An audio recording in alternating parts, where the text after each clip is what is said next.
listening to the Seven Rivers Student Ministry podcast. We believe that all students are lovable through a relationship with Jesus. If you'd like to know more about our ministry, you can visit us at www.sevenrivers.org/students.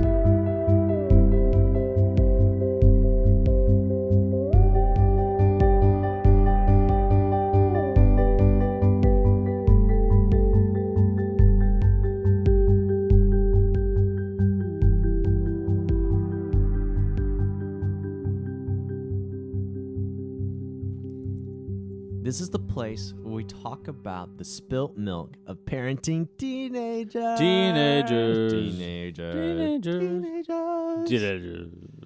I'm Mikey Puckett. I'm Jason Whitehead. Whoa. Oh. Another switch up. Where is Sarah? Did we fire her? Is she still writing her book in Antarctica? I think she is. Better be some book. She asked for another. Yeah, it better be really good. All right, we're over here. We're over here keeping things afloat without you, Sarah. So get yourself back to the States. Okay. Yeah. At least get into America. So Yeah. hopefully she's still alive. I haven't heard from her. Yeah. So we'll see. I wonder if they have good service out there. Yeah, I don't think so.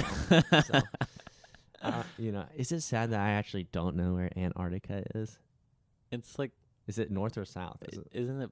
I don't know. Depends. Isn't that sad? It's south, right? I don't know. It's just North like Pole or South just Pole. like this is me being honest, folks. This is me sharing. It's somewhere. it's It's on Earth. It can go north if you keep going north. Yeah, Eventually, eventually you'll get there. or you go south and you'll eventually yeah. get there. So, anyways, we believe that all students are lovable through a relationship with Jesus, and you're listening to Spilt Milk Podcast, and we talk about just like the difficulties of parenting teenagers. It can be really hard, exhausting, and it can be full of shame. I know in my own case of just parenting in general, there's this feeling of like failure, try harder, fail, try harder, and I call that the shame cycle, and it just makes me feel like I'm a terrible father. And so maybe that's you. Maybe you feel like a terrible mother. It's south. It's south, yeah. It's south. There we go. Jason, Confirmation. confirmed. Antarctica So, is south of it's us. south of us. So, Okay. Anyway. Sarah, it's time to head north. So start heading north. We'll see you soon. So and so it's. You okay? You alive? There's this bookshelf behind me, and I keep the back of my chair keeps getting caught in the shelf. So I keep.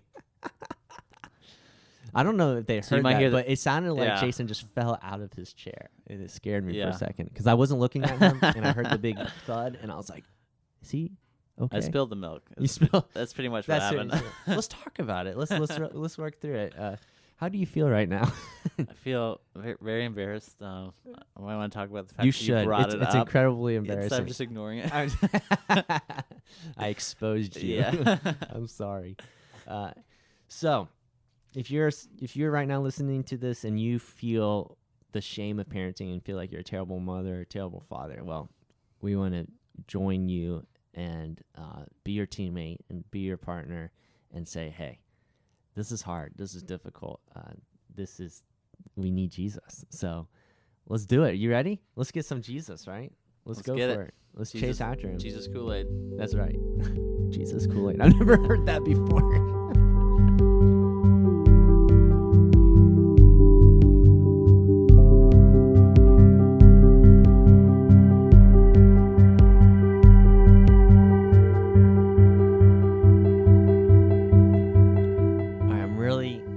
I'm really sad that I forgot to talk about this last week, but with me for week 2 is Pongo. Oh. From 101 Dalmatians. Pongo. When I was a little kid, and we've been talking about like going back into our stories and remembering our little kid self. Well, I started going through my garage where there's like 6 boxes of like my childhood memorabilia. And so I was like, oh, I'm doing this podcast. I should maybe dip into some of this stuff. And Yeah. let me tell you, woo, it is hard work. I mean, there was moments where I was like weeping because I was like remembering this little kid that I'd forgotten. Yeah. And there were things that like, it was so good to be reminded of and to remember. And well, one of the things was I found this stuffed animal, Pongo, in 101 Dalmatians, he is a dog with Mhm. spots, and it made me laugh because Trip literally has a dog called Snoopy with Oh, wow. spots, and I was like, this is so funny, like Yeah. father, like son. Mm. And so there you go. There you start seeing the fruition of your stories. You know how Yeah. they collide with your kids. It's crazy, but Mm. yeah, I just wanted to bring him in and show him off. He's very dirty. He could use a Pongo's been through life. yeah, and in a sense, like so every night, like I would go to bed at night and I would play with Pongo in my bed. I wouldn't go to sleep. I would just imagine, and we would like go on tons of adventures and use my imagination, and then Oh, wow. eventually fall asleep with Pongo. And so here is Pongo. He's with us. I am probably going to donate him soon. So What? I'm gonna let You're him gonna go. give Trip Pongo? Is it?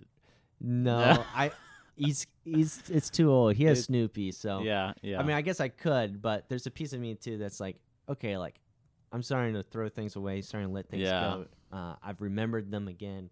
I've come back to them, and I think that's also true, kind of for our stories. Is there comes a time to let them go. So Pongo is with me in a sad way, like one last time. One maybe. last hurrah. Yeah, actually, It- I could honestly, I feel that. Yeah. Well, like I actually feel sad Oh, right now, like thinking about it. Pongo's crying. I know. Isn't that weird? How weird is that?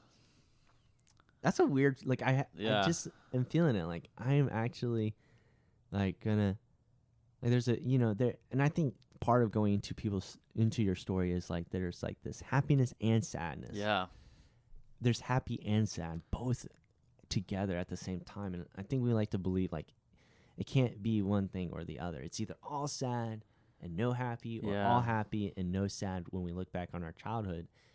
But like when you start going back into it, you start realizing like there were moments of sadness and there was moments of happiness, and I think that's something good to experience as an adult again. Yeah. Is to remember your childhood, and then to in a sense move into this spot where okay, I'm gonna take steps moving forward. I'm going to let go Mm-hmm. and let go, and not like forget, but let go in the sense of like I'm going to not be haunted by these memories in a sense, Yeah. whether good or bad, and they're not going to, I'm going to work towards a place where I can actually let them go and trust that Jesus has this. He's going to work through this. He's going to use this. He's going to move in this. And so, Yeah. yeah. And I think one of the things, about going back into your story too is trying to find what Dan Allender calls attunement. Mm. And I'm taking this from Dan Allender. He does this workshop called the Story Sage Workshop. It's on his website. It's part of his school in Seattle. You can Google it and find it. But he talks about this idea of attunement. And so, like, one of the cool things that I got to experience as I went back through my old childhood memorabilia and stuff, and I don't know, have you ever done something like that before, Jason? Like, gone through, like, your old trophies or, you know, Yeah. like... I think when I I think my mom had like a couple of boxes, or I had like stuff in my closet. I remember I had a stuffed animal that I would, when I was really little, I put it on the end of my bed because I would get like scared when it was really dark, and so that stuffed animal was like, just like there to protect me in a sense. It was like, Yeah. so different stuff like that. Some old basketball jerseys that got to like remember some memories. You know, like I remember like there were like memories of like when I lost the game. I remember like I was like crying. You know, I was like a sixth grader. I was like crying because like we didn't win. I was like, remember what that felt like, and I was like, why am I crying? It's just a game. But like I was really in tears, and there are different things like that where like you have memories with objects, and you're like, you know, takes you back. Yeah. Or if you've been to like a place that you haven't been in years, you know, like if you, Yeah. you know, I don't know, if you grew up in Georgia and haven't been back to Georgia in 10 years, you go back to Georgia and you like have all these memories, Yeah. you know, Yeah. different things like that. Yeah. Come No. back. I think that's all part of. Yeah, it's just the complexity of our stories. Like it just reveals like these things. Yeah, it's just complex. and I think each little either place or spot that you go to in your store, like where you grew up or something like that, or like a memorabilia thing, brings up something in your life. And so I think in some ways that's hard to let go of. Yeah. And I think one of the reasons why is because I think we can, for me, I think to let go of something like that is, I think especially I'm very nostalgic. So like, but I think also it reveals like maybe there are things not yet complete here, and I'm holding on to those things because I'm trying to find something. I'm still searching. I'm still looking for something. So like I have like 6 boxes of memorabilia. That's a lot. Emily does not have that much of memorabilia. But I'm obviously, and Emily's like, why don't you just like go through it real quick and throw it away? I'm like, I can't just go through this real quick and throw it away. Like, because I realize I am looking for something. There's something incomplete about my childhood that I'm trying to solve in a sense, and I'm trying to look for. And so like, in a sense, my memorabilia is like clues to something in my childhood, to something of little kid Mikey that am I still haunted by some of these memories and some of these thoughts? Well, and Dan Allender talks about this thing called attunement, and in his counseling and in his story work, shop, he talks about attunement, and he actually is talking about this in regards to parenting, parenting kids. He says every kid needs attunement, and what they need is delight, and that's what attunement is. It's delight. It's delightful attention, focus on the child, and I think so. When he was going through this workshop, and I was like listening to it, I was like, oh my gosh. So like I grew up affluent. Like I had everything I needed. I had clothes, like not necessarily wealthy, but middle class, pretty standard white kid, white boy. And I had just kind of all my needs met. But one of the needs that I kind of longed for was to have this delight and attention and attunement that I think when Dan Allender was talking about it, when I was listening to this stuff, I was like, oh, this is something I missed out on. And it sounds really weird because this, when I say, and I've shared this before on the podcast, when I say things like this, I'm like, I just feel like I sound like a needy brat, But and so in the workshop, Dan talks about that too. He says people who grow up in middle class or kind of have their basic needs met, but have something still missing, they feel guilty for feeling like they're missing something when you shouldn't miss something. You have everything you need for. Stop being a brat. But I think there is, as I go back, there is like a longing for delight. And so like, I think I have 6 boxes of memorabilia because I'm longing for someone to go through that stuff with me and delight in it. Yeah. And go, wow, Mikey, you were talented. You were gifted. You had so many, or maybe you weren't. Mikey, you were a terrible artist, or you were terrible. And so like, I was fascinated by this because I didn't want to just go through the boxes alone.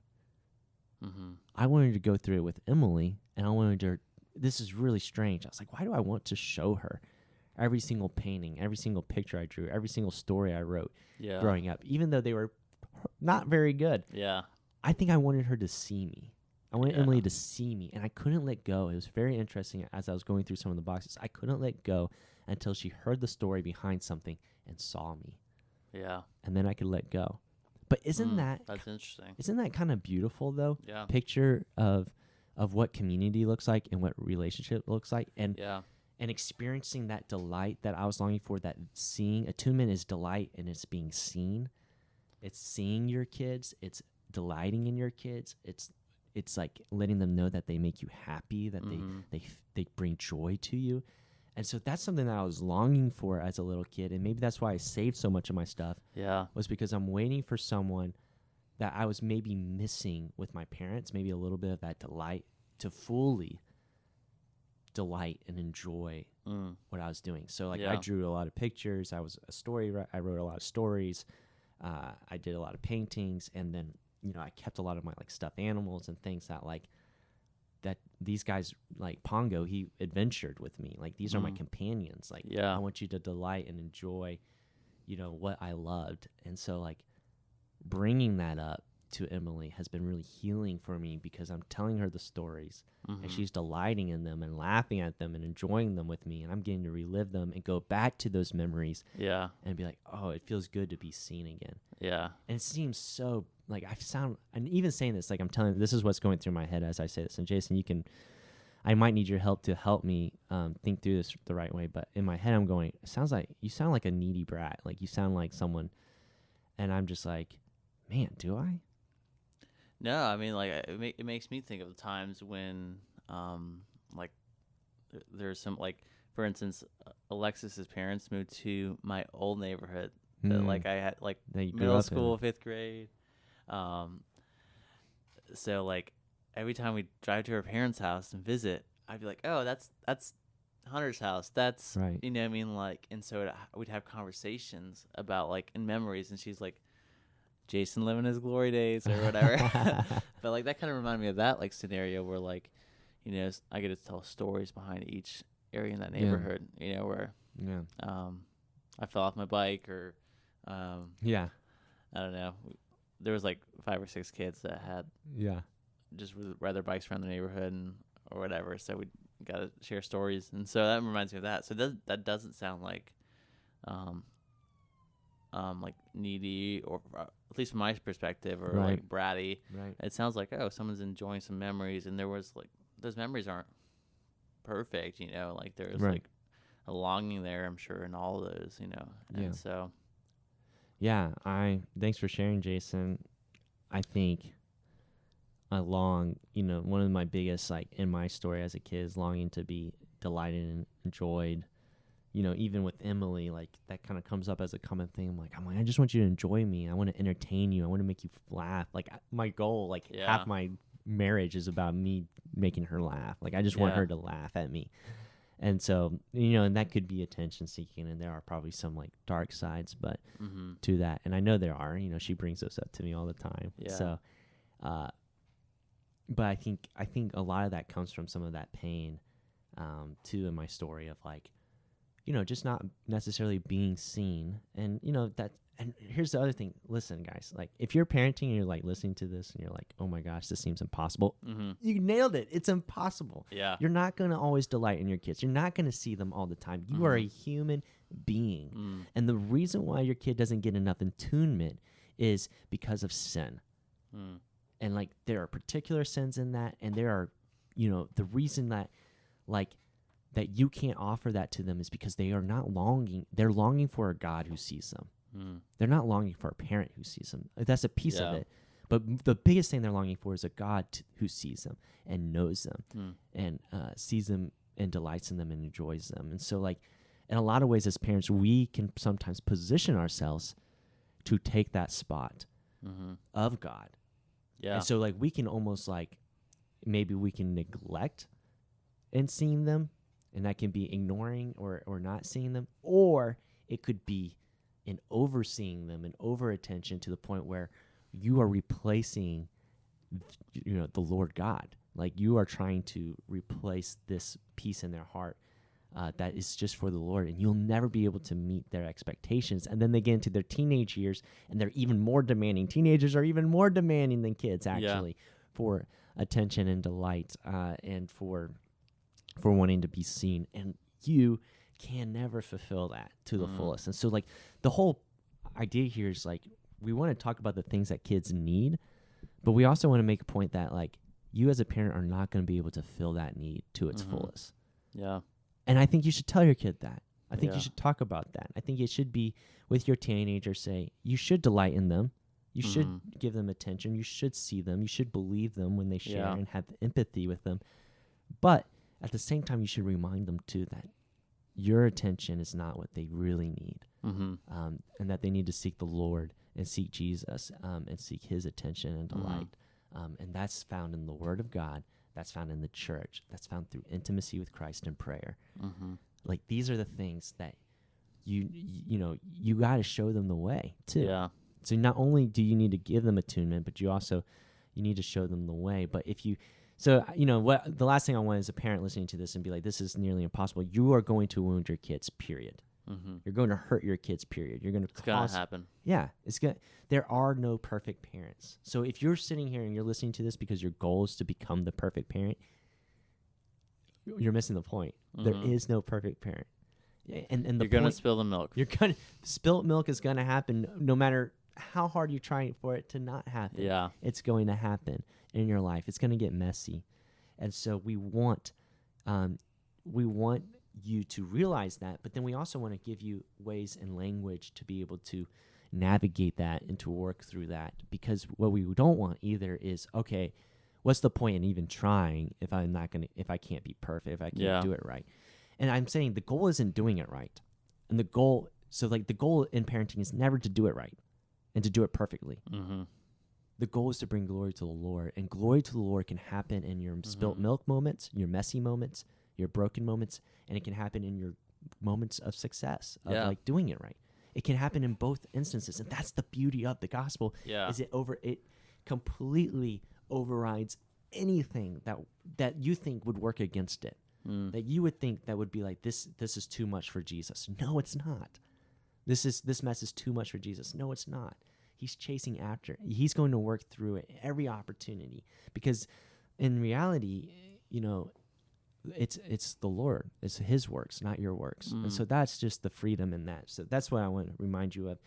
And so we're going to, talking about delight, talking about attunement, there are 3 things that Dan Allender says that are, and he's a counselor, in Seattle, and he does this story workshop that kids need. And it's attunement, containment, and repair. And so we're talking about attunement. Attunement's delight, containment's honor, and repair is an avenue for kids to have a way to restore the relationship when they spill the milk. Mm-hmm. So when they make a mess of things, that there's a way for them with you to find repair. Is it like the prodigal son story where they can come back? They can come back home to you. They can be honest with you. They can share with you and have a safe place to do that, because you offer them delight and because you offer them boundaries that bring honor to who they are. But so right now we're just going to really zero in on attunement and delight. And I would challenge our parents that for instance, if you have a hard time giving attention to your kids or delighting in what they do or enjoying what they do, or if they do something, for instance, maybe you're one of those parents that if they do something, it's never enough and you're always kind of quick to kind of say, good job, but you could have done this better and this better. Maybe that's with sports. Maybe that's with anything. I would say there's stuff there. The reason why you do that is there's stuff there in your own childhood with attunement and delight. Maybe you had a parent who never delighted in you, that nothing was enough for you. Nothing was good enough for you to fully just sit there and enjoy and celebrate your child. Yeah. It was always there was always hey, great job, son, but you could have, you could have kept your eye on the ball a little bit more. I saw you sometimes, looking the other way or something like that. There's always a but. Mm-hmm. And what attunement is there is no but with it, in a sense. There is no, okay, it's celebrating them and just sitting in that moment of delight with them. You know what I'm saying? Like if a kid has a game and, they hit a home run, it's just enjoying that home run with them, delight, celebrating with them, and almost letting yourself unravel before them as a parent, almost letting your inner kid out, becoming like them in your delight, almost.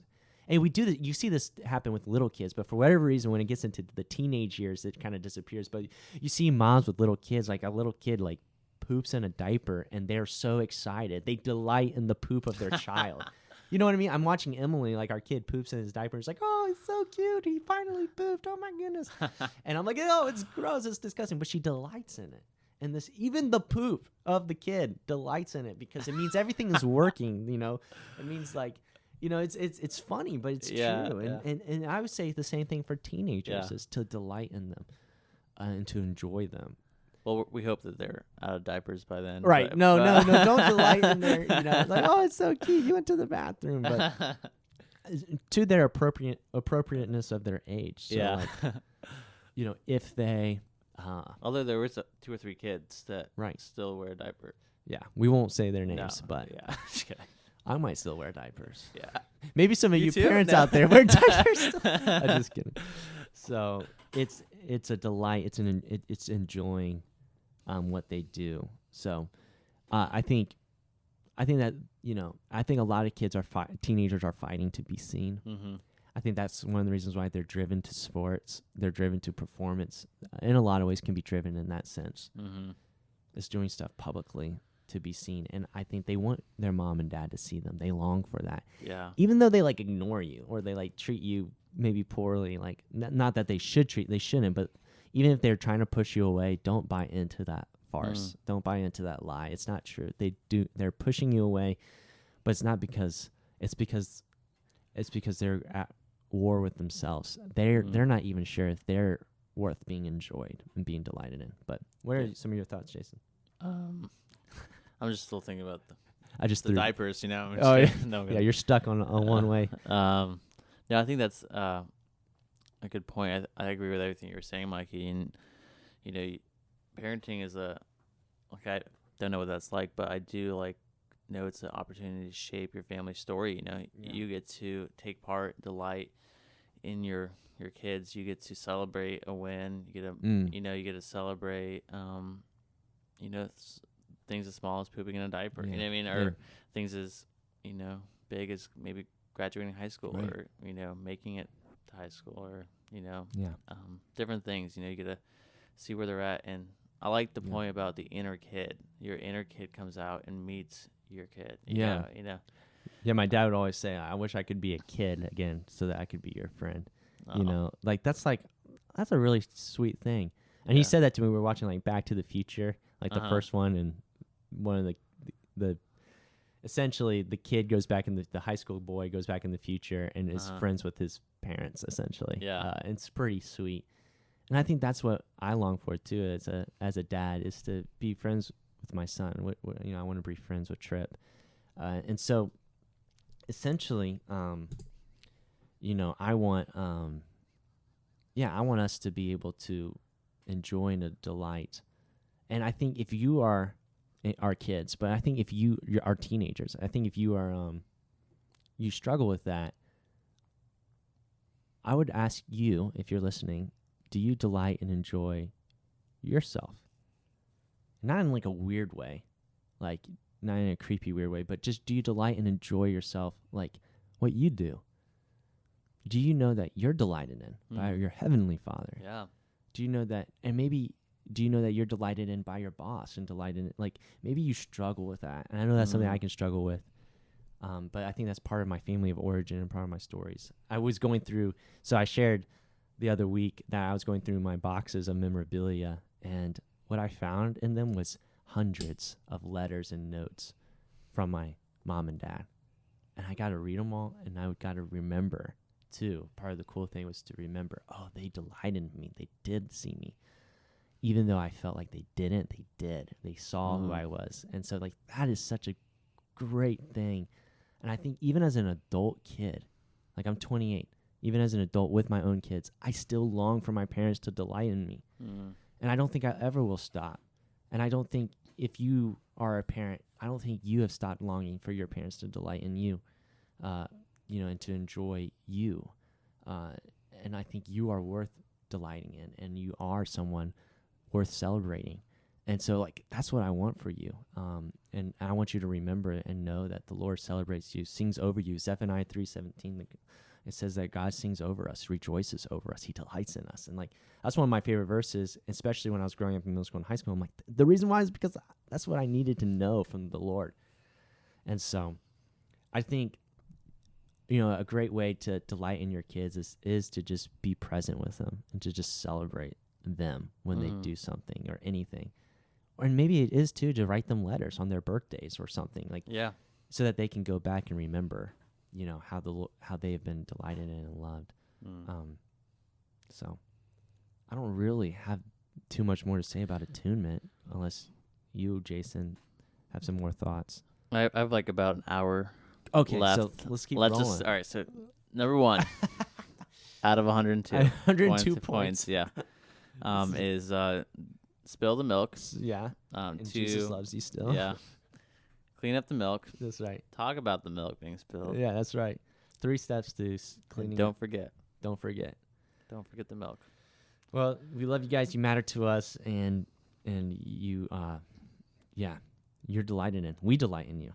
So as parents, we love watching you guys parent. It is a joy to see you guys parent your kids, and we get to hear stories from your kids of how you have loved them, and we celebrate those. So we're celebrating you and the work you are doing, because it is hard work, and it takes a lot. And you are loved and you matter. Full sends. Full send. Thank you for being here today for the Spilt Milk podcast. We are so thankful that you tuned in. We would love for you to like and subscribe our podcast on whatever podcast platform you listen on. Also, if you loved this content, we would love for you to share this with your friends. We think this is valuable content and we want it to get out there. Also, you can give us a 5-star review. That would be super helpful. It gets it to people who it may not have gotten to otherwise. If you want to follow us anywhere else, you can follow us on Instagram at Seven Rivers Student Ministry. You can also follow us on Facebook at Seven Rivers Student Ministry. And if you have any comments, questions, concerns, advice on how to podcast, you can email us at srsm@sevenrivers.org. Thanks for tuning in today.